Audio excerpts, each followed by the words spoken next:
Ian, we've come now to Laodicea, the seventh and the last of the seven churches. What kind of a city was Laodicea? This was a very wealthy city, very self-independent city. And unfortunately, the church and the members of the church took on the character of the city. This was a church that depended upon its own wealth, a very self-reliant church, and because of that, had some serious problems that it had to face. Yes, Laodicea was a rich city. It was in the Lycus River Valley, 100 miles directly east of Ephesus. It lay on the main Roman road from Ephesus to Syria in the east. This allowed Laodicea to levy taxes on all the trade that moved across Asia. The region was also famous for its sheep and black wool clothing. So with taxes on trade and sheep, Laodicea became wealthy. Very little archaeological work has been done at Laodicea, but even without excavations, many ruins can be identified. The city had a stadium 1,000 feet long that was built during the Roman period. It's easy to identify this stadium by its oval shape, even though the tiers of seats are still buried. We know from an inscription that this stadium was dedicated to the Emperor Vespasian in AD 79. This is the same Vespasian who began the siege of Jerusalem when the temple was destroyed in AD 70. We also know from a letter of Cicero that gladiatorial contests were held here in Laodicea as early as 50 BC. Laodicea also had a theater, actually 2 theaters. This is the larger one, and even though it's not been excavated, it's obvious that it's a theater.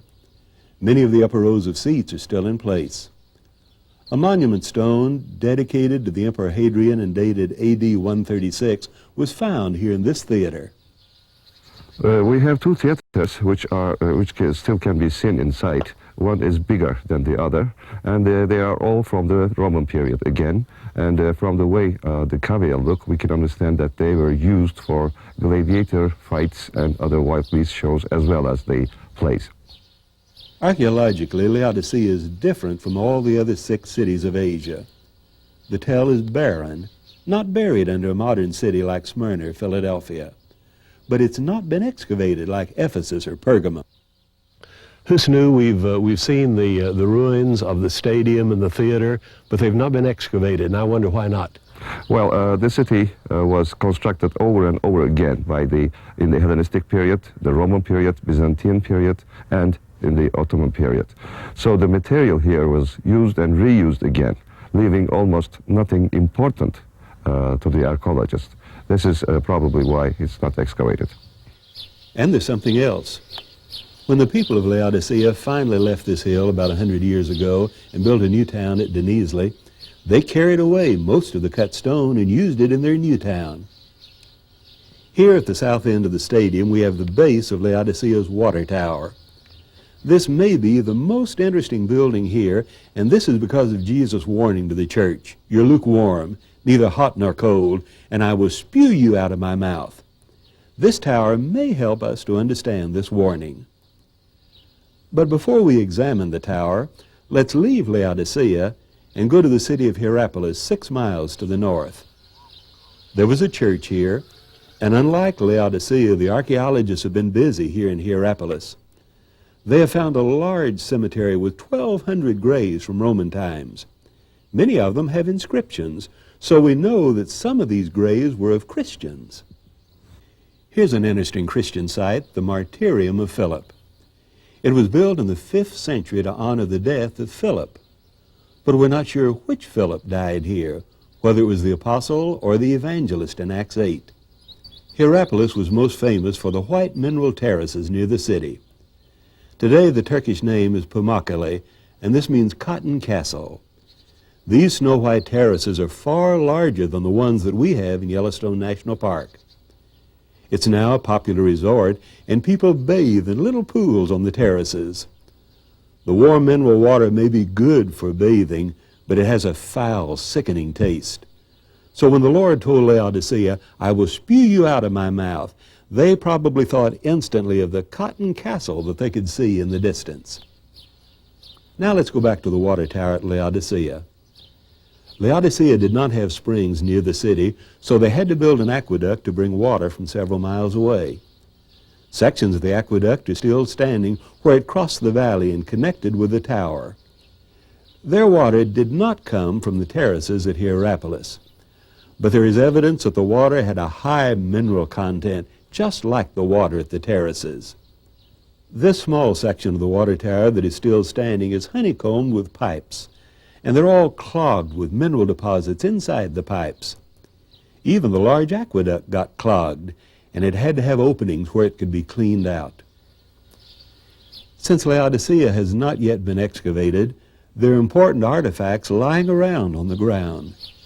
As I was walking by the aqueduct that carries the water into the city of Laodicea from the hills in the background, I picked up this piece of clay pipe. What is interesting to notice here is the mineral deposits on the inside of the clay pipe, indicating that the water that came into this community was full of mineral deposits and very distasteful. This is obviously a brick piping, but the inside is almost plugged with the calcium carbonate deposits. In fact, it's the same thing that you have in your teapots. So the people of Laodicea knew something about foul-tasting mineral water. When the Lord said, "I will spew you out of my mouth," they would have known exactly what he meant. We have now come to a large gymnasium and bath complex next to the stadium and water tower. Several of the archways are still intact. An inscription has been found telling how this building was dedicated to the Emperor Hadrian when he visited here in AD 129, only 30 or 40 years after John wrote Revelation. So this is a good place for us to talk about the Lord's letter to the church here. The letter to Laodicea was the last of the 7 letters Jesus addressed to the church in Asia, and it is the one that has the most severe condemnation. Perhaps no church of antiquity speaks more clearly to Christians in this century in affluent societies than does Laodicea. Laodicea was comfortable and secure in its wealth. Too often Christians today tend to measure greatness in terms of wealth, power, and education. The real danger in which the Laodicean church found itself was that, being lukewarm, it did not know that it was neither hot nor cold. Christians who are cold know their spiritual condition. Being lukewarm is dangerous in that Christians do not know the seriousness of their condition. In the strongest terms, Jesus warns the Laodiceans to realize their real spiritual poverty and to do something to rectify this before he personally has to take drastic steps. The greatest lesson we can learn from Laodicea is that without the richness of a deep spiritual relationship with God through Jesus, we are in abject poverty. The Lord's letter to the church in Laodicea is the only one that has only rebuke, no words of praise. They said, "We're rich and need nothing." But the Lord said they were wretched, pitiable, poor, blind, naked. They needed him and they didn't know it. But with all its problems, the church here did not die. Here's the evidence. An ancient church building with some of the arches still sticking up out of the ground. We don't know when this church was built, but the history of the church in Laodicea seems to parallel the other churches of Asia.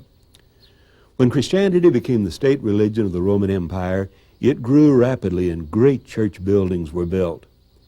But the outward strength hid its inner weakness. And when the Muslims conquered Asia in the 7th century, the churches withered and disappeared. Today, 2 great buildings in Istanbul symbolize what happened to the Christian faith. The first is Hagia Sophia, an immense church built by the Christian Emperor Justinian in the 6th century. It is amazing that a building so large could have been built 1,400 years ago. Istanbul, or Constantinople, remained a Christian city for 800 years after Asia had fallen to the Muslims. But in 1453, Istanbul was conquered, and Hagia Sophia became a mosque with minarets added to the great church. But everyone knew that Christians had built Hagia Sophia, and the Muslims wanted to show that they could build its equal, so the Blue Mosque was constructed. Today, these 2 buildings face one another. Hagia Sophia is a museum, and the Christian faith is a relic of the past in Turkey, pushed aside by Islam and the mosque. There's a lesson here. If our churches are to endure, we must go back to the Word. heed the Lord's warnings to the seven churches, and proclaim by the way we live that Jesus is Lord. Jesus is Lord, my Redeemer. How He loves me, how I love Him. He is risen, He is coming. Lord, come quickly.